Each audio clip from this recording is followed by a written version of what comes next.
Hello friends, this is Vandana Gupta and today again I welcome you all in my channel किताबी बातें। और आज जिस किताब के बारे में हम बात करेंगे वो है ये the psychology of money by mister Morgan हॉसल।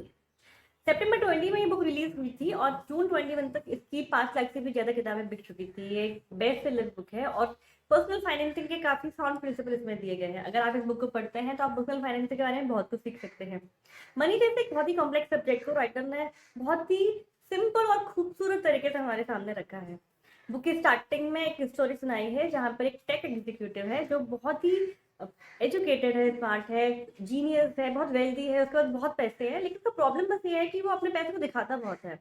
एक बार तो उसने यहाँ तक किया कि कुछ गोल्ड कॉइन्स मंगाया, फिर उन्हें अपने दोस्तों के साथ पानी में फेंकने का कॉम्पिटिशन किया और फिर कुछ सालों बाद पता चला जैसा कि होना ही था कि वो दिवालिया हो गया। नेक्स्ट स्टोरी एक और सुनाई है यहाँ पे, वो है रोनाल्ड रीड रीड जेम्स की। इसके बारे में आप विकिपीडिया पे भी पढ़ सकते हैं। वो एक बहुत ही छोटे इलाके से थे और अपनी लाइफ अपने फैमिली में हाई स्कूल करने वाले वो पहले शख्स थे। उन्होंने लाइफ में बहुत छोटी मोटी नौकरी की और उनका लाइफ स्टाइल बहुत ही सिंपल था। पर 92 ईयर्स की एज में 2014 में जब उनकी डेथ हुई तो उनके पास $8 मिलियन मिले। $8 million is equal to 60 crore rupees.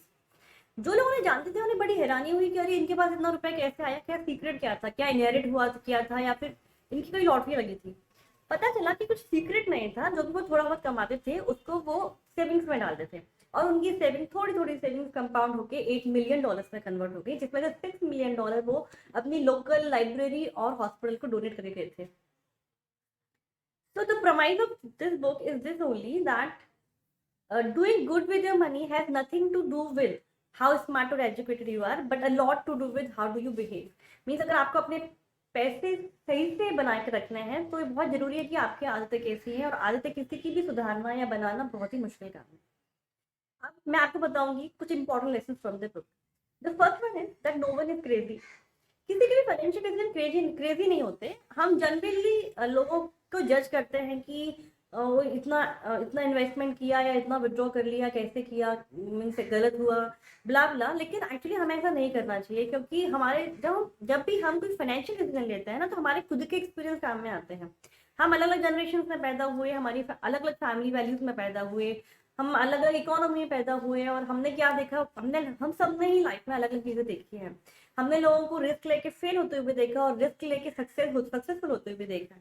तो ये सब वो बातें होती हैं जो हमें हमारे फाइनेंशियल डिसीजन में काम में आती है। हमारे खुद के एक्सपीरियंस ही हमारे डिसीजन में काम में आते हैं। मेरे कुछ डिसीजन आपको एब्सर्ड लग सकते हैं और हो सकता है आपके कुछ डिसीजन मुझे भी एब्सर्ड लगे, पर ऐसा होता नहीं है। सब अपने हिसाब से, अपने एक्सपीरियंस के हिसाब से बेस्ट डिसीजन लेते हैं। तो that is a very important lesson. Next he says that to having a sense of enough, हमें सोशल कंपैरिजन की रेस में नहीं पड़ना चाहिए कि हमारे पड़ोसी के पास या हमारे रिश्तेदार के पास ये गाड़ी है तो हमें भी चाहिए, या फिर उनके पास इम्पोर्टेड फर्नीचर है तो हमें भी चाहिए। क्योंकि एक्चुअली इसकी कोई लिमिट नहीं है, और अगर हम इस तरीके से रहेंगे, अगर इस तरह से हम कंपेयर करते रहेंगे तो अपने जीवन में कभी खुश नहीं होने वाले। So at some point of time we need to be comfortable with our own life style. इसका मतलब ये बिल्कुल नहीं है कि हमारे पास गोल ना हो, हम एम्बिशियस ना हो। हमारे पास गोल्स भी होने चाहिए और हमें एम्बिशियस भी होना चाहिए, लेकिन हमें ये पता होना चाहिए कि आखिर हमें रुकना कहाँ पर है। राइटर ने इसे बहुत ही अच्छे तरीके से बताया है कि हमारे पास ऐसी 4 चीजें हैं जो हमारे लिए बहुत ही इंपॉर्टेंट है। वो है हमारी फैमिली एंड फ्रेंड्स, हमारी रेपुटेशन, हमारी हैप्पीनेस और हमारी फ्रीडम। तो हमें ये ध्यान रखना चाहिए कि ज्यादा कमाने के चक्कर में हम इतनी ज्यादा रिस्क ना ले लें कि हम इनमें से किसी को भी गंवा दें। हमें किसी भी कीमत पे इन चारों चीजों को अपने पास ही रखना चाहिए, क्योंकि these are very much important for our life. Next chapter में writer says that writer is teaching us the magic of compounding. Warren Buffett को तो हम सब जानते हैं, and he is one of the best investor and one of the most richest man in the world. उनकी $84.5 billion की net worth में से $81.5 बिलियन नेटवर्थ उन्हें 65 ईयर्स ऑफ एज के बाद करना है। इसमें तो कोई शक नहीं है कि he is a good investor, वो एक बहुत अच्छे इन्वेस्टर तो हैं। पर एक्चुअली उनका सीक्रेट टाइम, वो अच्छे इन्वेस्टर है from a very long time, from a very young age he started investing. तो अगर हम सिंपल वर्ड्स में बोलें तो ये है कि आप अपने एसेट्स को जितना टाइम देंगे वो उतना ही ज्यादा ग्रो करेगा। आप अपने एसेट्स को कहीं ठीक ठाक जगह लगा दें और फिर उसको टाइम दें। जितना टाइम आप दे पाएंगे उतने अच्छे आपको रिटर्न्स मिलेंगे। हमेशा अच्छे इन्वेस्टमेंट का मतलब ये नहीं होता कि आपको हाईएस्ट रिटर्न मिले, पर अच्छे इन्वेस्टमेंट का मतलब है आपको अच्छे रिटर्न मिलते रहे for the longest period of time. Market में अप्स एंड डाउन तो आते ही हैं, आपको इस तरह से इन्वेस्ट करना चाहिए कि जब भी मार्केट डाउन जाए तो हमें अपनी बेसिक नीड्स के लिए अपनी होल्डिंग्स को कभी भी बेचना ना पड़े। वॉरेन बुफेट ने खुद ने अपनी उम्र में, अपनी पूरी लाइफ में 14 रिसेशन देखे हैं, लेकिन ही डिड नॉट पैनिक। वो सैड नहीं हुए, परेशान नहीं हुए, और ही स्टेड इन्वेस्टमेंट, और इसलिए उनके पास इतना वेल्थ है आज। The next lesson from the book is getting wealthy versus staying wealthy. Writer says कि पैसा कमाने का अलग कला है, लेकिन पैसे को बनाए रखना एक अलग कला है। जहाँ पैसा कमाने के लिए हमें रिस्क लेने का एटीट्यूड चाहिए, हमें पॉजिटिव होना चाहिए, वहीं पैसा हमारे पास बनाए रखने के लिए हमें ये डर होना चाहिए कि हम ये पैसा अपना खो भी सकते हैं। तो जब भी आपकी इनकम बढ़े, मेक श्योर कि आपके एक्सपेंसेस ना बढ़े। एक कंफर्टेबल लाइफ हमें जीनी चाहिए, लेकिन एक्चुअली एक कंफर्ट के बाद, एक लिमिट के बाद हम जो भी खर्च करते हैं वो दूसरों को दिखाने के लिए ही करते हैं, and that can be controlled. The next thing is very powerful statement from this book is that wealth is what you don't see. Generally लोगों के घर और गाड़ी और उनकी लाइफ स्टाइल देख के हमें लगता है कि अरे ये तो बहुत रिच हैं और we aspire to be like them, पर एक्चुअली सच्चाई ये होती है कि उनमें से ऐसे बहुत से लोग हैं जिनके पास, जो वो इतने कर्जे में होते हैं कि उनके पास डे टू डे लिविंग के लिए भी कैश नहीं होता। वेल्थ हमारी वो फाइनेंशियल एसेट्स है जिनका हमने कभी कुछ खरीदा नहीं है, जो हमारी सेविंग्स है वही हमारी वेल्थ है।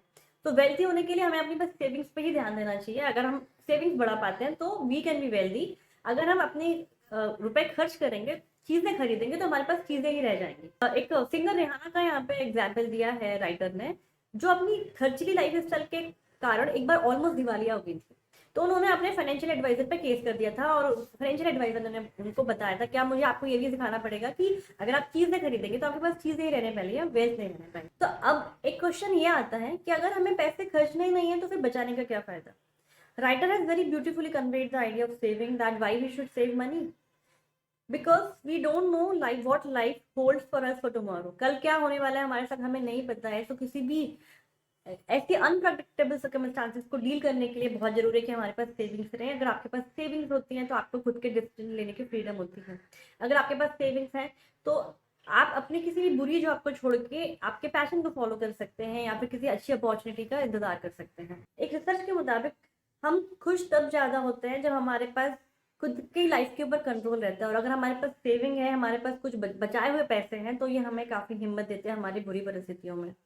तो ये सारी वो चीज़ें हैं जो इस बुक में लिखी हैं, और इस बुक को आप जरूर खुद से जरूर पढ़िए। It's a very nice book, very easily written. And अगर आपको वीडियो अच्छा लगे तो मुझे कमेंट करके जरूर बताएं, और उसको लाइक जरूर करें। Thank you, bye bye.